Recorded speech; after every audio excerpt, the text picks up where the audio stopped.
Поминаа 79 години, но помислата на денот кога евреите од Македонија беа испратени во логорот Треблинка се уште предизвикува огромна болка, особено кај луѓето кои останале без своите блиски во Холокаустот.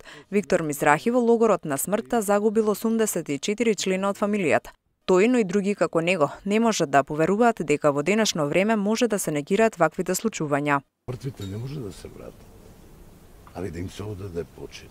Но оние кои ги испратија во логорот на Треблинка, нажалост, морам да кажам, во демократска Бугарија се уште нема спремност да тоа се направи.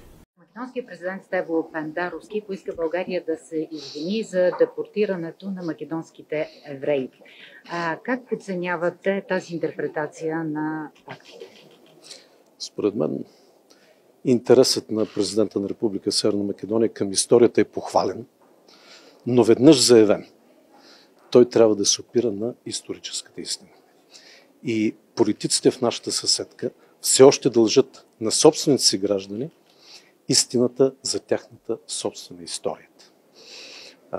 История, която е в десетилетна обвивка от манипулации и фалшификации. Истината за еврейския въпрос. Истината за гоненията и репресиите над македонските българи в продължение на десетилетия.